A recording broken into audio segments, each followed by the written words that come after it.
I'm Brandon Isle with BYU-Idaho Radio, and joining me in the studio is Susan Balcom Walton. She is here because she is a new author. She just released her first book, right?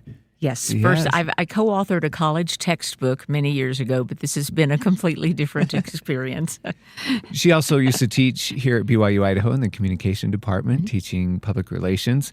But this book is called Lunch with the Widows, What I Learned About Living After My Husband Died.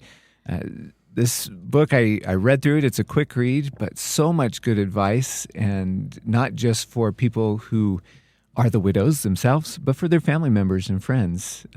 What made you decide to do this book, to write this book? Well, I was widowed the first year of the COVID-19 pandemic, and my husband passed away that August. And 8 days after his funeral, fall semester started at BYU-I. But like every other college professor in America, I was teaching on Zoom. So there I was in Rexburg. The weather was turning colder. Everything was closed. We were all quarantined, and I lived hundreds of miles away from my 3 grown children and my 8 grandchildren, all of whom live in the Midwest. And I knew that I needed to connect with people. If I was going to make it through this, I needed to find people that I could learn from, talk to, connect with. So the very first Thanksgiving, I found an old friend who'd been widowed a few years before me, and we had Thanksgiving dinner on Zoom. I put out my best china and crystal, and we had a dinner, and we laughed, and we talked, and we vented, and it was so soul satisfying that that night after it was over, I took out my little notebook and I thought, I have to do this more, and I began making a list of people I'd like to talk to. Some of them were women I knew, and some of them over time turned out to be people that were referred to me by other people, but they all had incredibly important things to share. And this book is what I learned from those conversations. Yeah, you mentioned some of the women you talked to, but how many women would you say helped in this process? I talked to many women. I think the stories I've outlined in great detail in the book, there are probably 6 or 8 of those experiences, but I talked to many more people than that. Sometimes they validated it was another point of view that, yeah, that really makes sense. This person had an experience like that as well, or introduced a totally different viewpoint that I hadn't thought of. And most of the conversations were done over about the first 2 years after I was widowed, although one of them, and we can talk about this later if you want to, actually took place 18 months before my husband passed away. Yeah. Well, that's interesting because your husband, Mark, yes. He had cancer, is that right? He did. And so you kind of were able to prepare in that way. Yes. Started having these conversations because you knew this was terminal. That's correct. We knew several years before. Yeah, we weren't sure about the timing, but we knew that was the direction the boat was floating, so to speak. And it did give time and perspective. And for me, I regard that as a great blessing. I've met many wonderful widows who had no time to prepare when they were faced with that, universe-altering event in their lives. And I just have the greatest admiration for every widow who's gone through this, whatever her story. Yeah. Or every widower, whatever his story. Well, yeah. It's interesting. You mentioned that there's no right way to be a widow. This is going to be a different journey for everybody. And the advice that you give in here is just to kind of help people in that journey. I think one of the most important things that you probably say in here is you're not trying to move on, right? You're just experiencing this, right? You move forward. You move forward.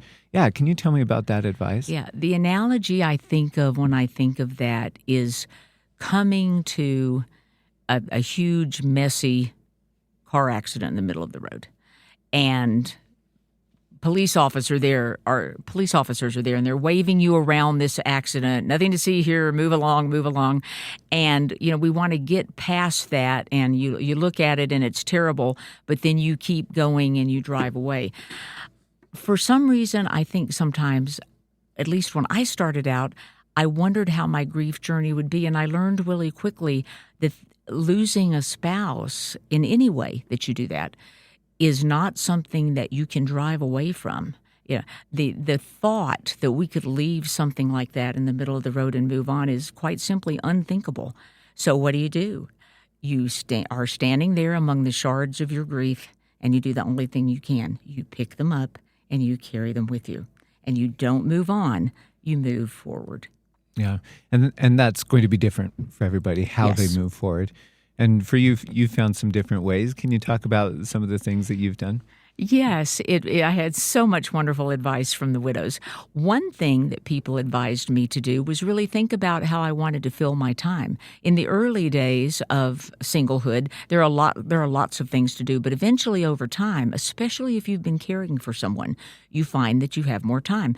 And that yawning chasm, the rest of your life, in all caps, is hanging out there in front of you. In fact, I saw some research that said the average widow lives 14 years longer than her deceased husband. So if that's an average, we have a lot of time to fill.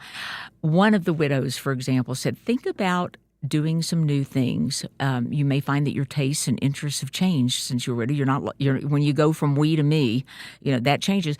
But she gave me some great advice. She said, think about what you did that you liked when you were young. When you were a young one, maybe before you got married. And for me, that was racquetball. I hadn't picked up a racquetball racket in decades, but I played in college. And after I was widowed, I found a wonderful group of women in Boise who did weekly racquetball, and I picked up my racquetball racket and went and played. And it was so much fun. Now, sometimes you might find that you don't love that activity anymore, and that's okay. You can bid it a fond farewell a second time. But one way of finding things is to think, what brought me joy in an aspect of my past life, and can that bring me joy again? Yeah. It's so fun to think about that. I mean, you've built this life together with your spouse, and you were married for over 43 years. years, yes. And now it's not you anymore, and you've got to decide these things. Yes. What are you doing with your life? For you, you also moved to Boise, right? Yes, I did. You left Rexburg and went to Boise. What was that like? Well, one of the things that I found when I moved was that I started filling up my life with lots and lots of things that kept me really busy. You think, I must have a schedule, I must have structure, I must have something to do.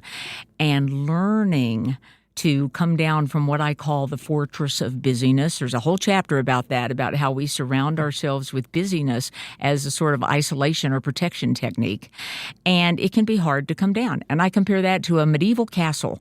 You're up there strutting around on top of the parapet, the roof, and you're looking through those little notches called embrasures. They're those little holes in the wall where medieval archers used to notch their arrows and stick them through there so they could fire at people while having the protection of the wall around them. So I came to view people, and my husband George, who's here with me, is one of them, as people running across that field trying to invade my castle.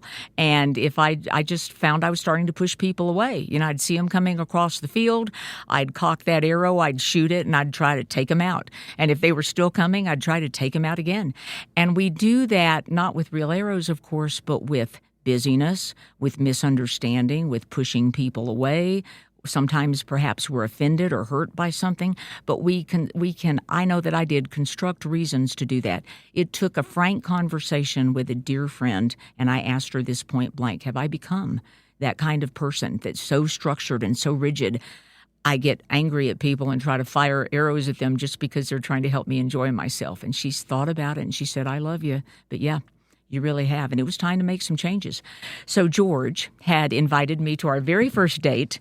And a few days before the date, he'd gotten some tickets to a really exciting exhibit in Boise. So he sent me an email and he said, would you mind if we went to this other thing instead? I got these wonderful tickets, but it's a day earlier and it's a little longer.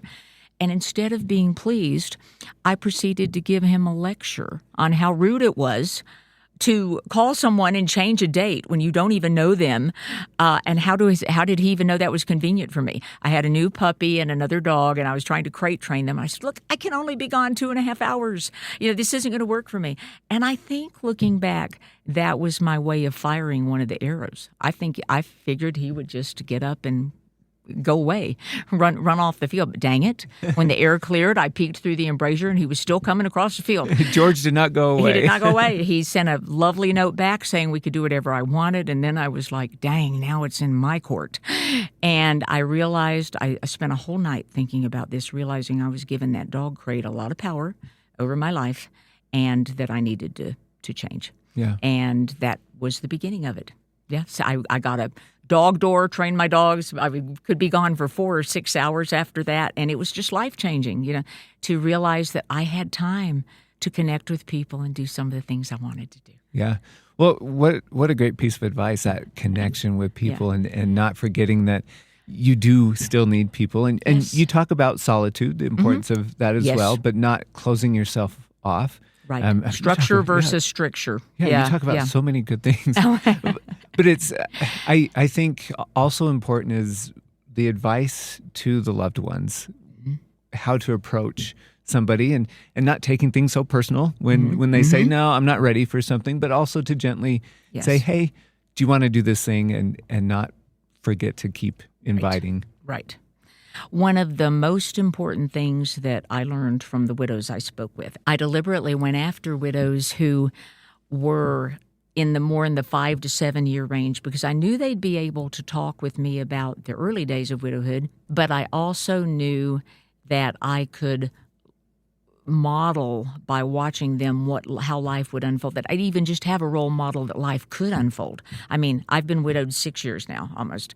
And 6 years, in the early days, that would have been unimaginable to me. I was still trying to breathe every day. And so just seeing these successful women helped with that so much.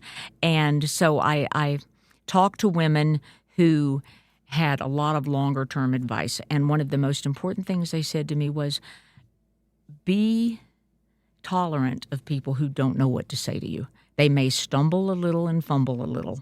But every one of these women said to me that they would rather have someone try, reach out and try, make that connection, express sympathy, and stumble and fumble a little doing it rather than not reaching out at all. Yeah. Have your family members kind of approached you in this way? How has that, your relationships with them changed? Well, I have 3 grown daughters, and I have definitely learned that children grieve differently than parents do.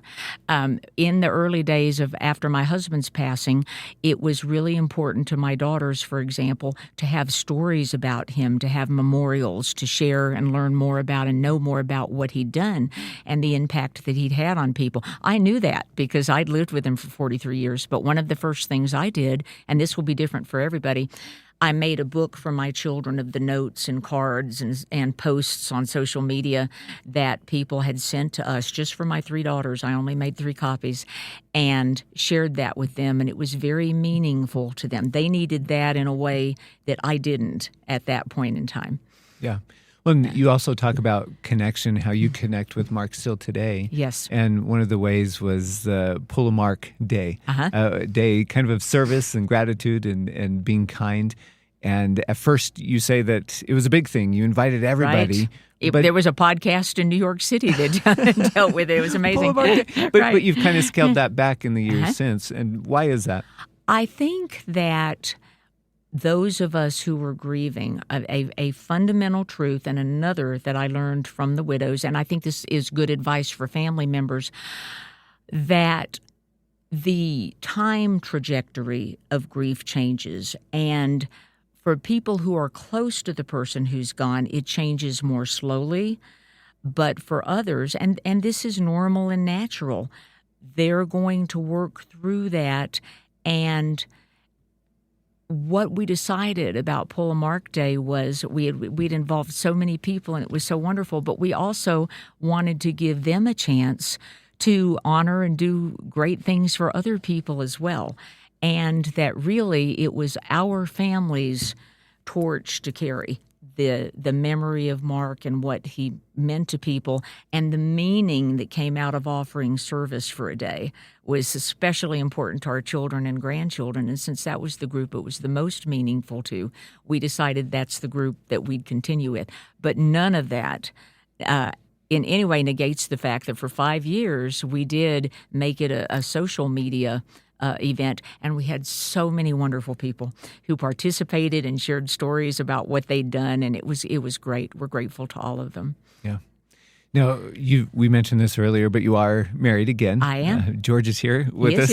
Here. And you were, I think, kind of surprised by that next chapter. Mm-hmm. And you do mention this in the book, in the prologue, having a conversation and someone asking you about marrying again. And Yeah. how could I? Yes. But how did you approach that and that change in mindset? Well, talking to other women who had been widowed and remarried, and other widowers as well, I think what I came to understand is that a second marriage is its own unique entity. It isn't designed to be a pale imitation of the first relationship. It isn't designed to be a big building that you build tall enough so that it overshadows and blocks out that first relationship. It is quite simply its own unique entity. And what I think George and I have both found is that it is possible to move forward that way with joy and intent while not at all forgetting or holding in any less reverence the memories and the lifetime that you have with that person that you were married to for so long. And I think one of the examples that I talk about in the book is what we call the sanctuary. The epilogue of the book is called The Sanctuary, and that's where we got it. That early in our marriage, we'd been married about a year, I had an opportunity to go visit a college campus in New Zealand. So George went along, and we thought this is a great opportunity to go together. And we are both Lord of the Rings fans, and he wanted to go see the movie set, which is of the Lord of the Rings movies, which is still constructed and is an attraction, which is near the campus I was visiting. And I found myself strangely reluctant to go. And as I thought about it, I remembered the last large trip I took with my late husband before he passed away was to New Zealand, and we had gone there, and we had spent a whole day there. And it was one of the best days of my whole life to be in that place with that person and experience all those things. And I just realized that that memory was complete. I didn't need to do it again. And so George was wonderful about it. He went while I was on campus one day and had a great time. And a few months later, those roles were reversed. I was expressing interest in going up the coast of Nova Scotia, which I've heard is beautiful. And George was a little reluctant to go. And when I prodded him a little bit, when I probed about that, he told me about an experience he'd had with his late wife. They drove their Harley Davidson there, and it was the most beautiful place he'd ever been with this most wonderful person in his life, and it was a complete memory for him. That doesn't mean we never go anywhere that we didn't go with our late spouses. We do all the time, and we've had wonderful times. But the sanctuary, as I call it, is the repository of those memories and those experiences, and it will be there forever. We don't ever, I think, need to worry. And the people around us who also loved those people don't need to worry that will ever, ever go away. Yeah. It's there forever. Well, it reminds me of President Dallin H. Oaks talking about his dad who passed away when he was young, and he was still part of the family. Yes. For the rest of his growing up. It wasn't dad's gone. Yes. He's just not here right now, but he's still part of the family. Yeah, exactly. So that was good. And one of the ways, you had asked me if I was willing to read a passage from the book. One of the ways that I've stayed connected with Mark is that I still construct conversations with him from time to time about things that I've learned, the ahas in life, if you will. And one of these came, actually, while I was still teaching here at BYU-Idaho, just about a year after my husband passed away. So I'll read this little passage of a letter that I wrote to Mark and what I'd learned. Right after Mark died, I regretted the way I'd handled certain situations. What I didn't realize was that my regret could and would continue to make an appearance. In fact, I continued to discover these regret triggers on a regular basis. They didn't all crop up the day Mark died, and they didn't all get resolved the day I wrote my first grief letter to him. I continued to grow and learn lessons that would have changed my behavior and attitudes towards Mark if I'd known then what I know now. But I didn't know then, of course. And writing to Mark has become a way of letting him know that my perspective has grown. One such example of this occurred actually nearly 3 years after Mark's death. When the pandemic ended and I began classroom teaching again, my joy at seeing my students for the first time in nearly 6 semesters was tempered by an unwelcome discovery. I was having trouble hearing some of them, especially the ones sitting in the back of the classroom with low, quiet voices. And after those first few in-person classes, I reluctantly admitted that this was a recurring problem. On Zoom, I'd just been able to turn up the sound, but now it was not so easy, so I swallowed my pride and I underwent a thorough hearing exam. The verdict? I needed hearing aids.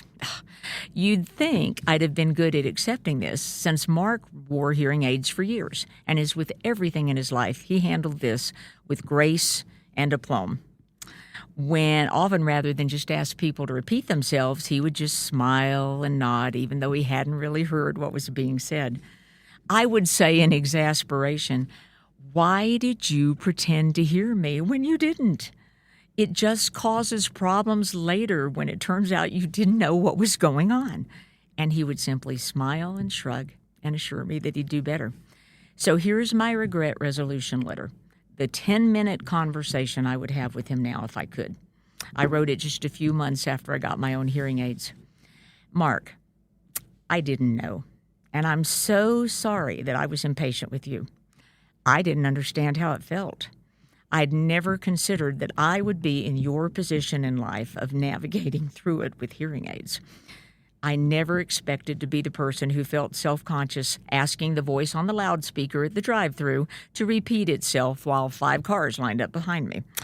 I never expected to be the person who, when a colleague stopped at my office door with a quick question, asked her to come inside and repeat herself.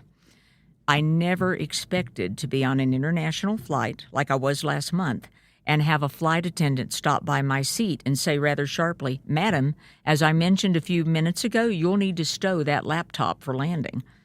She had indeed come down the aisle a few minutes before and had said something, but the airflow in the fuselage was noisy and I hadn't heard her, so I had just, you guessed it, smiled and nodded. Mark, I know now that at one point or another you must have felt all those things. And although you didn't ever say so, you must have also felt it when people, including me, responded unkindly. And so this 10-minute conversation, if I could have it with you, would start with an apology, but it wouldn't end with bitterness or self-recrimination. As a part of my continual assessment of what I've learned and how I've progressed since you died, here's my epiphany. Maybe time and experience are the very best hearing aids, because the challenges born of time and experience can make us more empathetic and compassionate towards others who have had the same challenges. I didn't know what it felt like to be a widow until I lost my husband. I didn't know what it felt like to be a cancer patient till I found a malignant lump in my right breast 2 years ago. And I didn't know what it felt like to not hear other people until, well, I couldn't really hear other people. I think I hear all these people better now.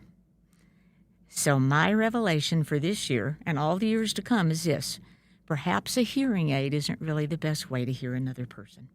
Perhaps the very best hearing aid is the compassion we gain from our own trials and challenges. Love, Susan.